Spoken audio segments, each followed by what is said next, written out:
Ranger's Apprentice, Book 2, The Burning Bridge by John Flanagan.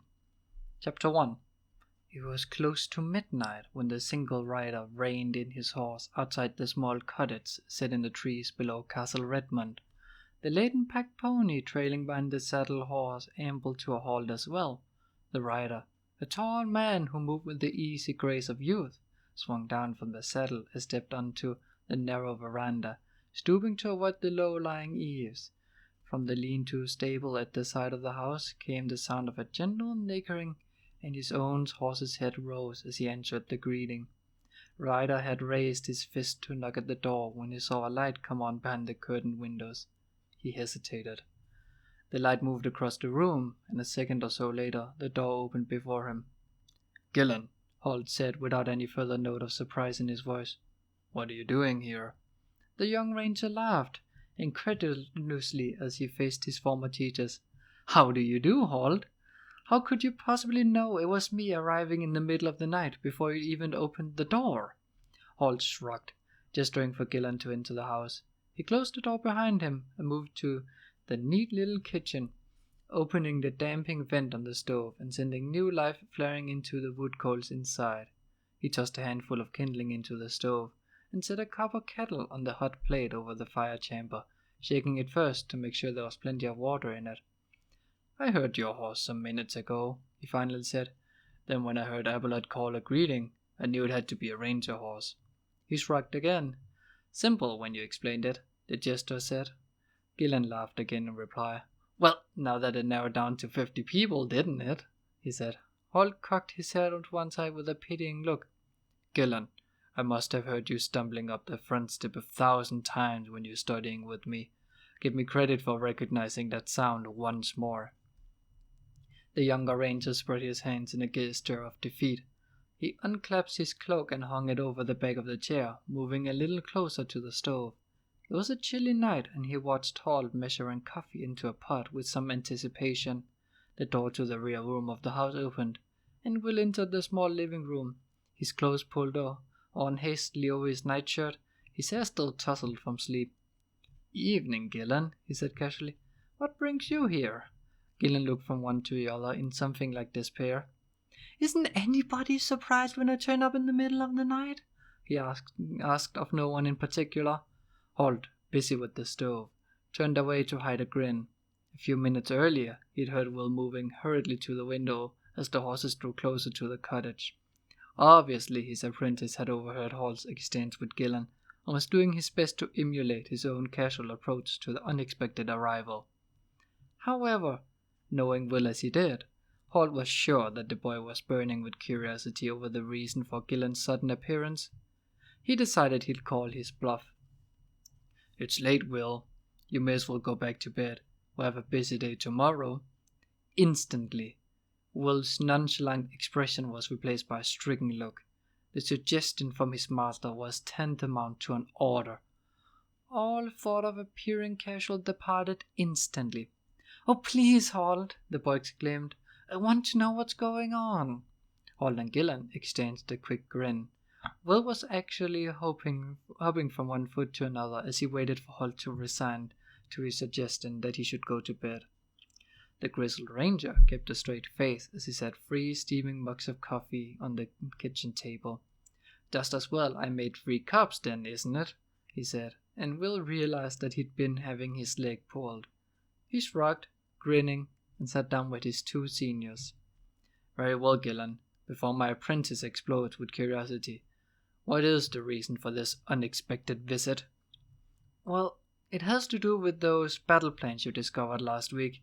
Now that we know what Morgoth has in mind, the king wants the army ready on the plains of Uthal before the dark of the next moon. That's when Morgoth plans to break out through 3-Step Pass." The captured document had told them a great deal.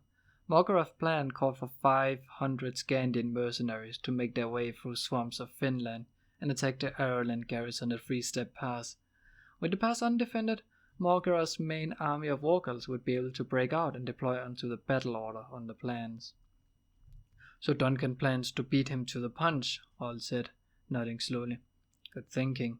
That way we control the battlefield." Will nodded in his turn and said in equally grave voice, and we'll keep Morgoth's army bottled up in the pass. Gillen turned slightly to hide a grin. He wondered if he had tried to copy Hall's mannerisms when he was an apprentice, and decided that he probably had. On the contrary, he said, once the army is in place, Duncan plans to withdraw the garrison and fall back to prepared positions and let Morgoth out onto the plains. Let him out? Will's voice went up in a pitch in surprise. Is the king crazy? Why would he? He realized that both rangers were looking at him, Holt with one eyebrow raised and Gillen with a quizzical smile playing at the corners of his mouth. I mean, he hesitated, not sure if questioning the king's sanity might constitute treason. No offense or anything like that, it's just... Oh, I'm sure the king wouldn't be offended to hear that a lowly apprentice ranger thought he was crazy. Kings usually love to hear that sort of thing. But how to let them out after all these years? It seems... He was about to say crazy again, but thought better of it. He thought suddenly of his recent encounter with the Wargals. The idea of 1,000 of those wild beasts streaming unopposed out to the pass made his blood run cold. It was Holt who answered first. That's just the point, Will. After all these years, we spent 16 years looking over our shoulders at Morgoth, wondering what he is up to. In that time, we've had many of our forces tied up patrolling the base of the cliffs and keeping watch over Free Step, and he's been free to strike us at any time he likes. The Galkara were the latest example, as you know only too well. Gillen glanced admiringly at his former teacher. Holt had instantly seen the reasoning behind the king's plan. Not for the first time he understood why Holt was one of the king's most respected advisors. Holt's right, Will, and there's another reason. After 16 years of relative peace, people are growing complacent. Not the rangers, of course, but the village people who provide men-at-arms for our army, and even some of the barons and battlemasters in remote fiefs to the north. You've seen for yourself how reluctant people are to leave the farms and go to war, Holt put in. Will nodded. He and Holt had spent the past week traveling to outlying villages in Redmond Fief to raise the levies of men who would make up the bulk of the army.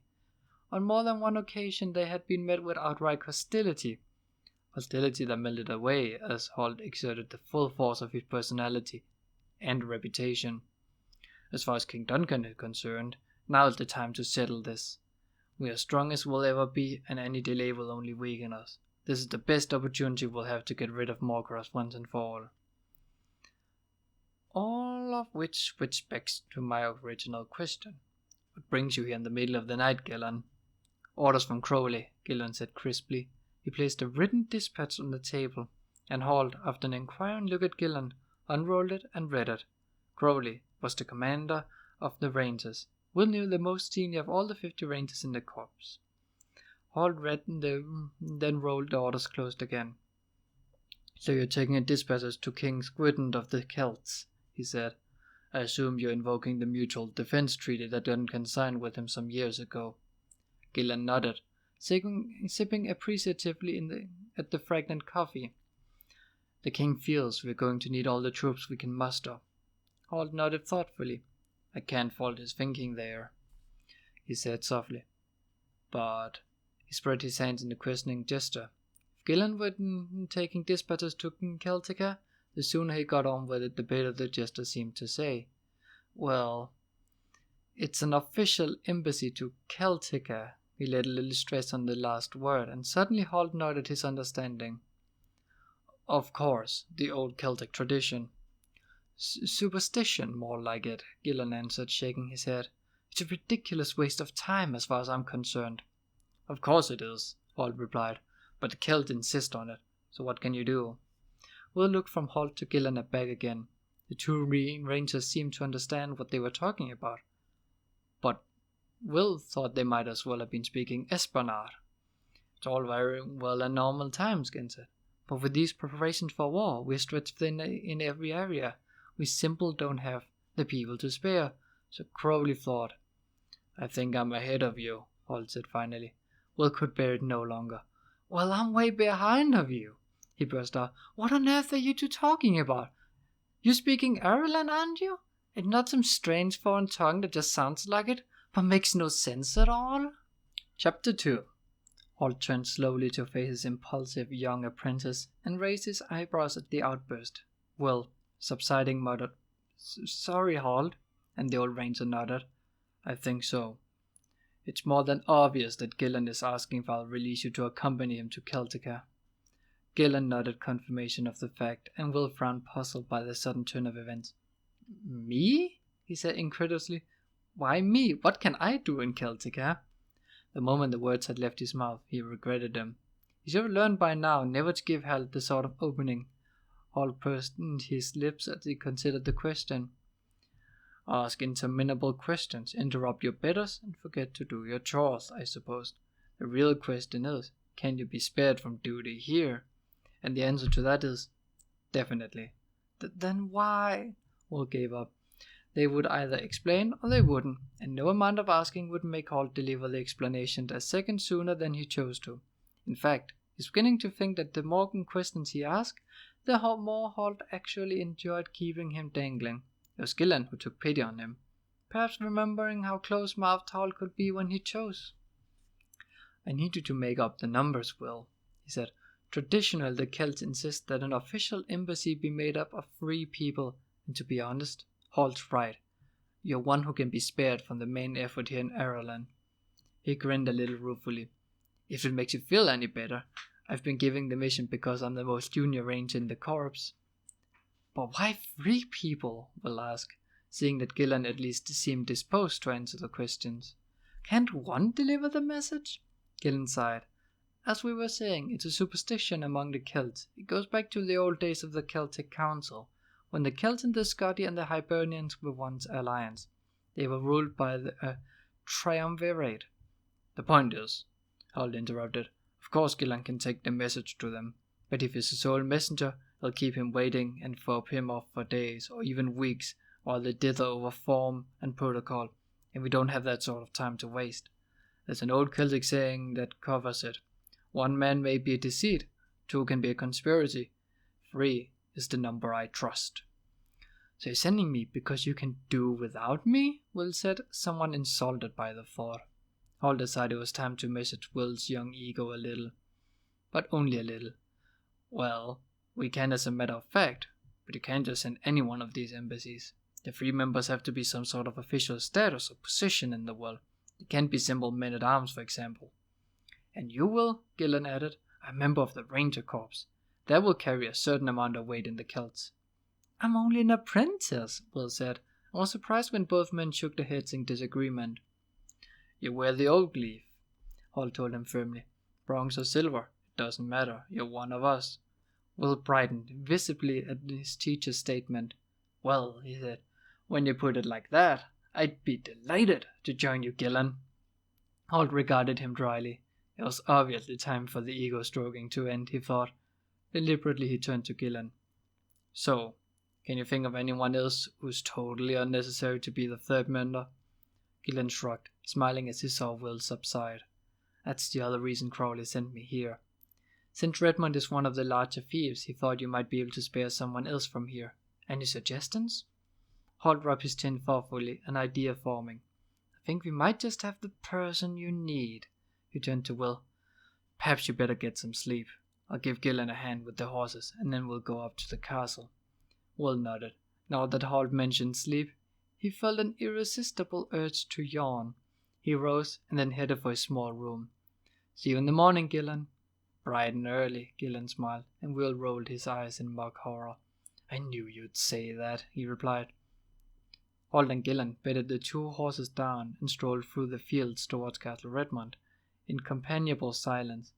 Gillen, attuned to his old teacher's ways, sensed that Holt had something he wanted to discuss, and before too long, the older ranger broke the silence. This embassy to Celtica could be just what Will needs. I'm a little worried about him. Gillen frowned. He liked the irrepressible young apprentice. What's the problem? He had a bad time of it when we ran into those Woggles last week. He thinks he's lost his nerve. And has he? Holt shook his head decisively. Of course not. He's got more courage than most grown men. But when the Woggles charged us, he rushed his shot and missed. Gillen shrugged. No shame in that, is there? After all, he's not yet 16. He didn't run, I take it. No, not at all. He stood his ground. Even got another shot away. Then took a hand and beckoned the war girl off, so I could finish it. He's a good horse, that one. He has a good master, Gillen said, and Holt nodded. That's true.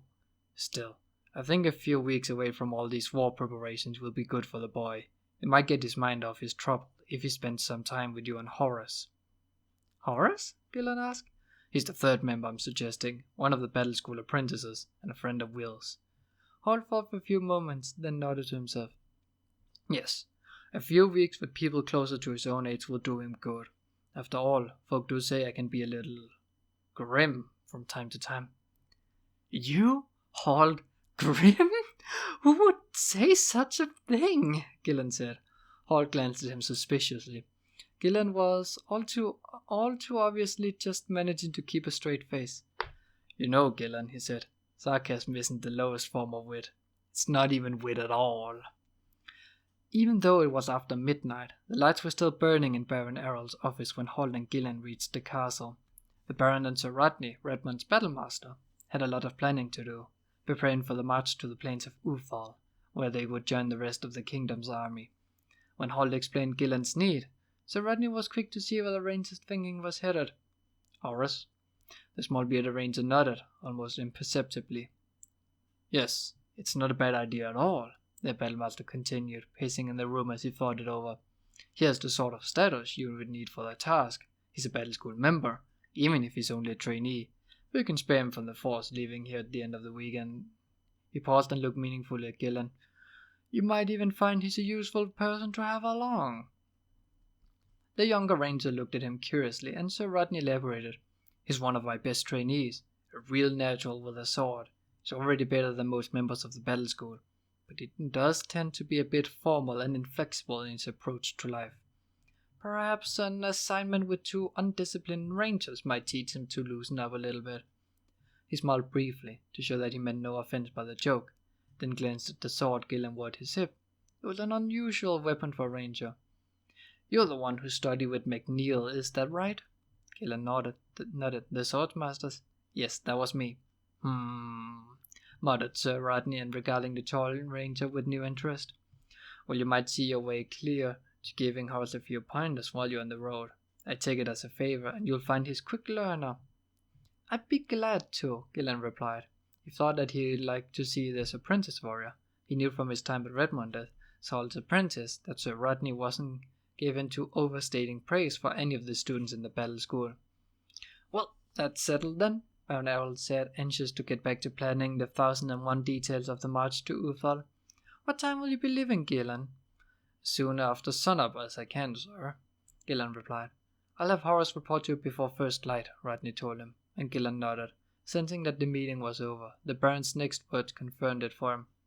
Now, if you two will excuse us, we'll get back to the relative simple business of planning a war.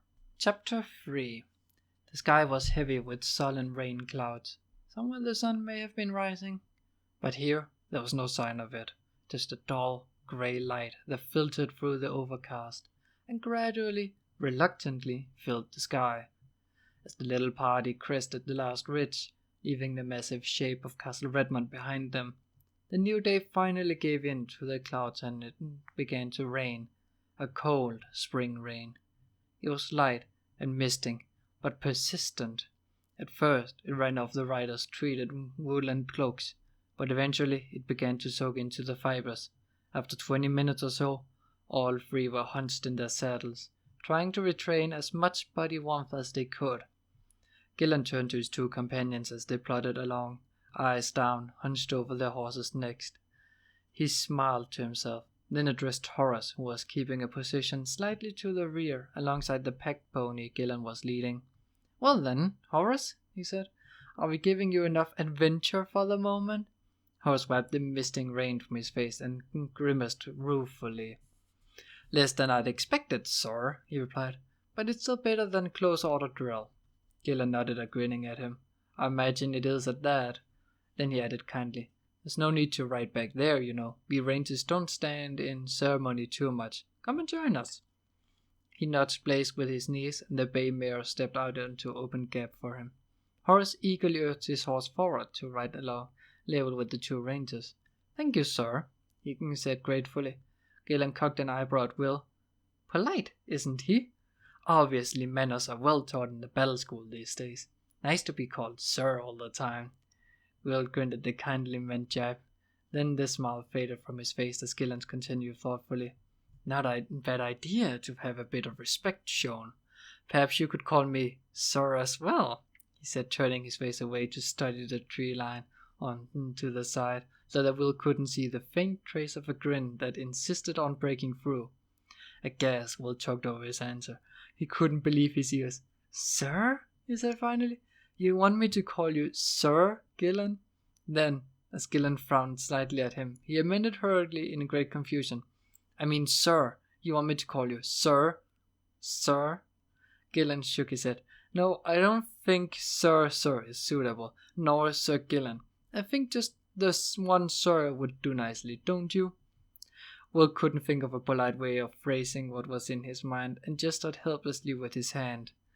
Gillen continued. After all, it'll do nicely to keep us all remembering who's in charge of this party, won't it? Finally, Will found his voice. Well, I suppose it will, sir. He shook his head, surprised at the sudden demand for formality from his friend. He rode in silence for a few minutes, then heard an explosive sneezing sound from beside him as Horace tried, unsuccessfully, to smother his giggling. Will glared at him, then turned suspiciously to Gillen. The young ranger was grinning all over his face as he eyed the apprentice. He shook his head in mock sorrow. Joking, Will. I'm joking. Will realized his leg was being pulled again, and this time with Horace's full knowledge. I knew that, he replied huffily. Horace laughed out loud, and this time Gillen joined in. They traveled south all day, finally making camp in the first line of foothills on the road up to Celtica. Around mid-afternoon the rain had slowly begun to peter out, but the ground around them was still sodden. They searched under the thickest foliaged trees for dry, dead wood, and gradually collected enough for a small campfire. Gillen joined in with the two apprentices, sharing the work among the three of them, and they ate their meal in an atmosphere of friendship and shared experience. Horace, however, was still a little in awe of the tall young ranger. Will eventually realized that by teasing him, Gillen was doing his best to set Horace at ease, making sure that he didn't feel left out. Will found himself warming to Holt's former apprentice even more than before. He reflected thoughtfully that he still had a lot to learn about managing people.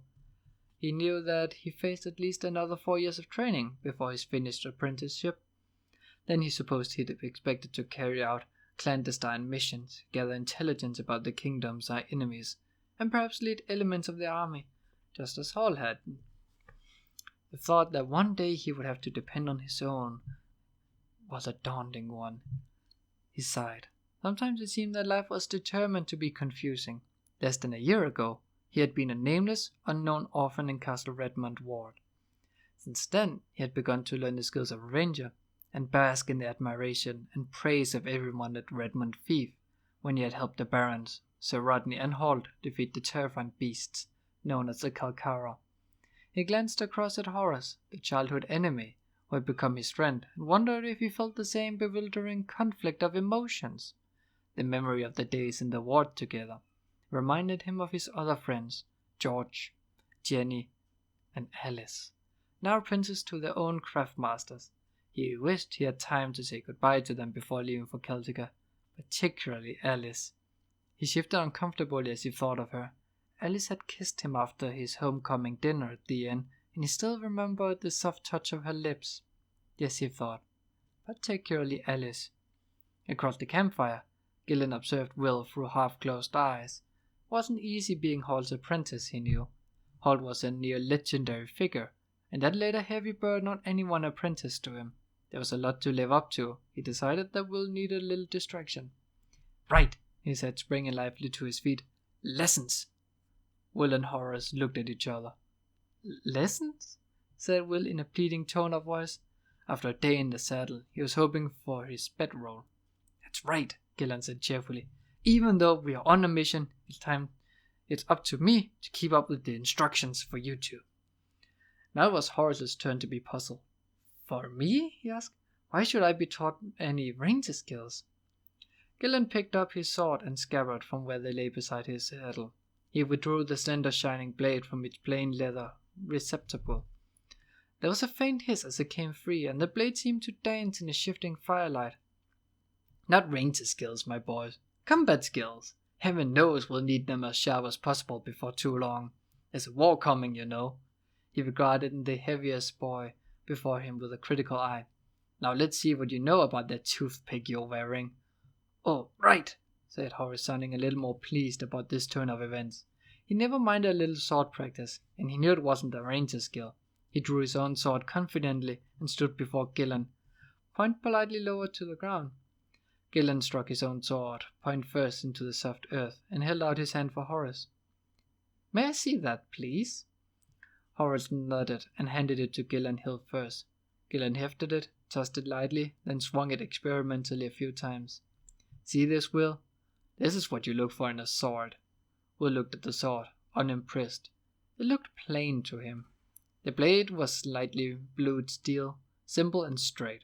The hilt was leather wrapped and around the steel tang, and the crosspiece was a chunky piece of brass. He shrugged.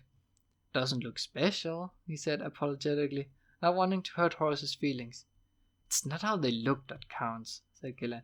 It's how they feel. This one, for example. It's well balanced, so you can swing it all day without getting overtired, and the blade is light but strong.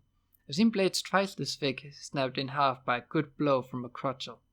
Fancy ones too, he added with a smile, with engraving and inlays and jewels. So Rodney says jewels in the hilt are just unnecessary weight, said Horace. Gillen nodded in agreement. What's more, they tend to encourage people to attack you and rob you. Then all business again. He returned to Horace's sword and took up his own. Very well, Horace. We've seen that the sword is good quality. Let's see about the owner. Horace hesitated, not sure what Gillen intended. Sir? He said awkwardly. Gillen gestured to himself with his left hand. Attack me, he said cheerfully. Have a swing. Take a whack. Lop my head off. Still, Horace stood uncertainly. Gillen's sword wasn't in the guard position. He held it negligently in his right hand, the point downward. Horace made a helpless gesture. Come on, Horace. Let's not wait all night. Let's see what you can do. Horace put his own sword point first into the earth. But you see, sir, I'm a trained warrior, he said. Gillen thought about this and nodded. True. But you've been training for less than a year. I shouldn't think you'll chop too much of me. Horace looked to Will for support. Will could only shrug. He assumed that Gillen knew what he was doing, but he hadn't known him long, and he'd never seen him so much as draw his sword, let alone practice with it. Gillen shook his head in mock despair. Come on, Horace. I do have a vague idea what this is all about. Reluctantly, Horace swung a half-hearted blow at Gillen. Obviously, he was worried that if he should penetrate the ranger's guard, he was not sufficiently experienced to pull the blow and avoid injuring him. Gillen didn't even raise his sword to protect himself. Instead, he swayed easily to one side, and Horace's blade passed him harmlessly clear of him. Come on, do it as if you mean it. Horace took a deep breath and swung a full-blooded roundhouse stroke at Gillen. It was like poetry, Will thought, like dancing, like the movement of running water over smooth rocks. Gillen's sword, seemingly propelled only by his fingers and wrist, swung in a flashing arc to intercept Horace's blow. There was a ring of steel, and Horace stopped, surprised. The parry had jarred his hand through to the elbow. Gillen raised his eyebrows at him. That's better. Try again. And Horace did. Backhands, overhead cuts, roundarm swings. Each time, Gillen's sword flicked into the position to block the stroke with a resounding clash. As they continued, Horace swung harder and faster. Sweat broke out on his forehead, and soon his shirt was soaked. Now he had no thought of trying not to hurt Gillen. He caught and slashed freely, trying to break through the impenetrable defense. Finally, as Horace's breath was coming in ragged gasps, Gillen changed from the blocky movement that he'd been so effective against. His sword clashed against Horace's, then whipped around in a small circular motion so that his blade was on top. Then with a slithering clash, he rammed his blade down Horace's, forcing the apprentice's sword point down to the ground. As the point touched damp earth, Gillen swiftly put one booted foot on it to hold it there. Right, that'll do. he said. Yet his eyes were riveted on Horace's, making sure the boy knew that the practice session was over. Sometimes, Gillen knew, in the heat of the moment, the losing swordsman could try for just one more cut at a time when his opponent had assumed the fight was over. And then, all too often, it was over. He saw now that Horace was aware. He stepped back lightly from him, moving quickly out of reach of the sword. "Not bad," said Gillen approvingly. Horace, mortified, let his sword drop to the turf. Not bad?" he explained. "He was terrible. I never once looked like—" He hesitated. Somehow it didn't seem polite to admit that for the last 3 or 4 minutes he'd been trying to hack Gillen's head from off his shoulders. He finally managed to compromise by saying, I never once managed to break through your guard." "Well," Gillen said modestly, "I've done this sort of thing before, you know." "Yes, but you're a ranger. Everyone knows that rangers don't use sword." "Apparently this one does," said Will, grinning. Horace, to his credit, smiled wearily in return. "You can say that again." He turned respectful to Gillen. "May I ask where you learned your swordsmanship, sir? I've never seen anything like it." Gillen shook his head in mock reproof. "There you go again with the sir." Then, in answer, my swordmaster was an old man, a northerner named MacNeil. "MacNeil?" Horace whispered in awe. You don't mean the MacNeil? MacNeil of Bannock?" Gillen nodded. "He's the one." "You've heard of him, then?" Horace nodded reverently. Who hasn't heard of MacNeil?" And at that stage, Will, tired of not knowing what was going on, decided to speak up. "Well, I haven't for one. But I'll make tea if anyone chooses to tell me about him."